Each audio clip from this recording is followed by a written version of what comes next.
Thank you. Good morning. Can you hear me? Yeah, there we go. Okay. I want to thank you all for being here this morning. I know it was not easy to get out of my driveway this morning, and it probably wasn't for you either.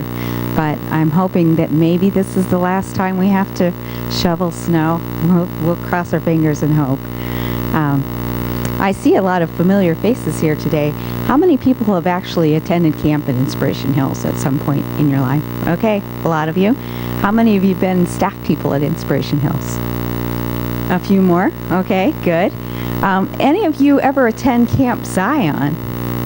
Way back in the day. Okay, lots of people. All right. I have met a whole lot of people who have been a part of Camp Zion and Inspiration Hills, and it's always a joy to meet people who have been invested in the camp. I don't see many kids here today. They're probably on spring break somewhere, but I'm hoping that, again, this year your congregation usually sends the most kids to camp, and I'm assuming that will happen again this year. It's an opportunity for kids' lives to be changed. And I wanted to share with you this morning just how camp changed my life as a child. I received a scholarship to go to camp when I was 16 years old, and it wasn't to a church camp. It was actually a 4-H camp that I went to. And during my experience there at 4-H camp, which, you know, we didn't do a lot of talking about God, but the last night they talked about the love of God and how it touches each one of us. And that was a seed that was planted in my heart, because that was the first time that I had heard from anybody that God actually loved me. I was raised in the Catholic Church, and we did learn a lot about God, but most of it was that we were never going to be good enough to be with God unless, you know, somebody else came along beside us and prayed for us and did all the right things, and I knew that I wasn't going to make it. And so that really put a seed in my heart. And a year later, I was introduced to a youth group, a Church of the Brethren youth group in Columbia City, Indiana, and began attending there and heard more about that. And it was at that time that I gave my life to Christ. And then when I was in college, and I heard that you were actually allowed to have a career where you spent your days at camp, I thought that was the most phenomenal thing I had ever heard. I didn't know there was such a thing. So most of my adult life has been spent at camp, at least during the summer, and making sure that other kids also experience that. Excuse me, I'm still trying to get over a little cold here. I wanted to read a verse of scripture to you this morning from Ephesians chapter 3. This is what I think about when I think about camp. Ephesians 3:17 and 18. I pray that you, being rooted and established in love, may have power together with all the saints to grasp how wide and long and high and deep is the love of Christ, and to know this love that surpasses knowledge, that you may be filled to the measure of all the fullness of God. And as we work with campers, we work with teenagers that just come to our camp for retreats, we work with adults, it's our prayer that they will begin to learn how wide and how high and how deep is the love of Christ for them. And camp is a great place for that to happen, because there are no distractions there, the normal distractions of life. I know that when I get home at the end of the day, there's, you know, my laptop computer, my regular computer, my phone, another phone, all kinds of things that are distracting me from having that alone time with God. But as we move out of our normal environment into the camp environment, it gives us the opportunity to really listen for God's voice.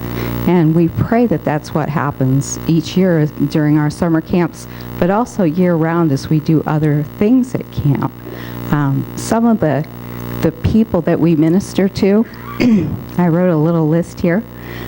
Some of the other people that use our camp are the Boy Scouts, the Girl Scouts, 4-H clubs, Royal Families Kids Camp, St. Edward's High School, St. Anthony's High School, St. Ambrose High School, St. Francis High School, Northwestern Schools, Worcester Schools, Mapleton Schools, Ashland University, Kent State, Walsh University, and the College of Worcester. So there are many people that are blessed by the ministry that is going on at Inspiration Hills. And we invite you to be a part of that, not just with your prayers, but with your presence. I'm assuming that you have seen some of the information about Revamp the Camp. I think I saw the flyer in your bulletin today that lists a number of projects that we need to complete before summer camp begins this year. And part of the push to get some of this done is that we are hosting Song and Story Fest during the summer this year, following annual conference in Columbus. Excuse me.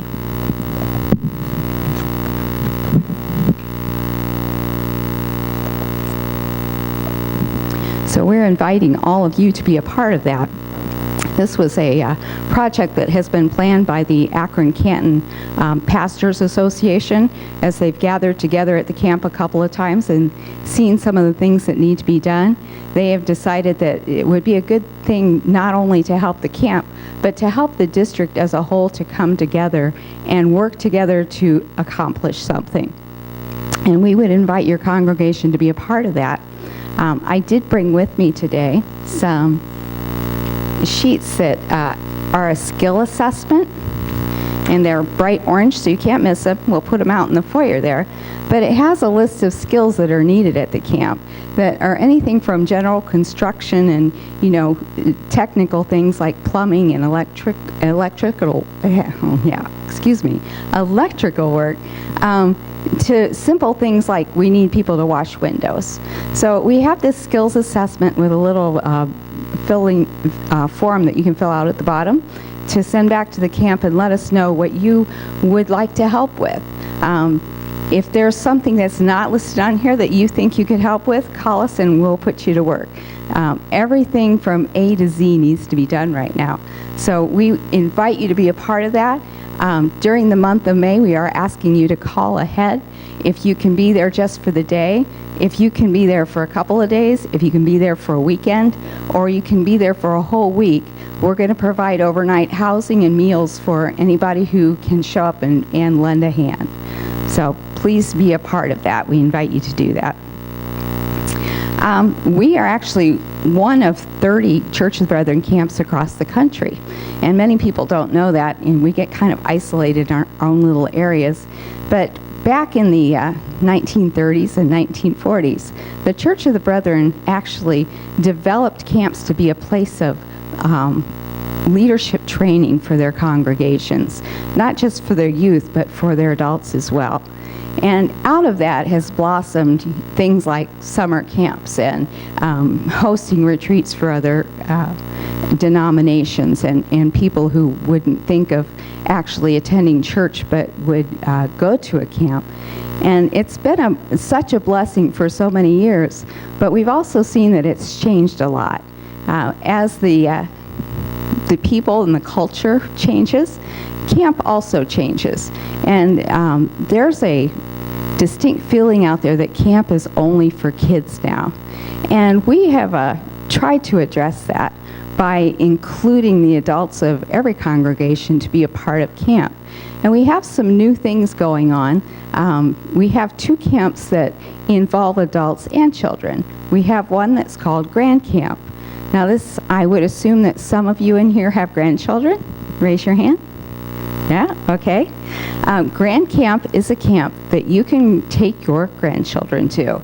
It's only 3 days, and it can be a little exhausting, but it's a time where you can take your grandchild and connect with them in a place where they're also going to hear about God. And that's a difficult thing to happen these days. I know my grandchildren go to church, but camp is a very unique experience for them, where they hear about God in a much different way than they do in their churches. And they actually experience God as they close their eyes and they listen to nature around them. It's been a very beneficial thing for them. I actually have 9 grandchildren, and last summer 6 of them were at camp at the same time, which was a little hectic. I was kind of glad when it was over. But those are memories that they have that will last a lifetime, and also impacts their their faith and their connection to Christ. Excuse me. Mom and Me Camp is a camp that is just what it sounds like, for moms or dads to take their child to camp for a one-night overnight experience. And this is a great camp for kids who are afraid to go to camp, even if they're old enough to go to a regular camp, or for kids who have never been to camp before and that they're going to, probably be old enough to go in the next 2 years. We invite you to bring your child to camp. Excuse me. We have a little program that we do for them that's very similar to what happens during a week-long camp, but it's specifically designed for them so that the mom and the child can become more comfortable. And we have put a lot of kids through that camp so far, and it does really help with their camp experience once they're able to come to camp by themselves. Excuse me. They feel a lot more comfortable with the environment, and they feel like it's a place they belong. So I would encourage you, if you have those types of children in your church, that you also include them in the camp experience this year. We are also looking for volunteers to help at camp during the summer, which is pretty typical. We need adults who can be with children 24/7. This can be for 3-day camp, junior high camp, or senior high camp. And we ask you come to a training session so that you can learn what we expect of you, and then you can look at our curriculum and be a part of the life of the camp this summer. I know that Linda over there is already committed to being there for a week, and we really appreciate her help.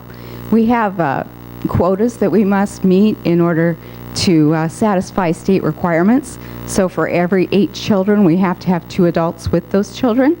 And we remind people that we're not asking you to babysit, we are asking you to mentor children. These children that grow up in your congregation begin to look at you as the parent figures, people who have represented Christ to them. And it's a great opportunity for both of you to benefit from that type of relationship. We're also looking for counselors in training.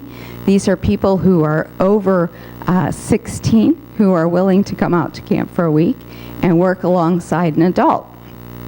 So if you're interested in that, Chris Cake is here today. Wave your hand there. Yes. Chris is our program director at camp, and she would like to talk to you about that program. 15. Oh, excuse me. 15 or over. Thank you. If you do not really enjoy working with children, we also have lots of other things that you can do at camp during the summer. So please don't hesitate to call and find out what those things are. I'm sure that in talking about camp during the year this year, you've heard about our operational deficit and some of the steps we've taken to try and correct that. We right now are in the black, which during this time of year never happens. So we have been really blessed by God this season to provide for our needs. And we would ask you to continue praying for us as we walk through some major capital improvements that have to happen at the camp.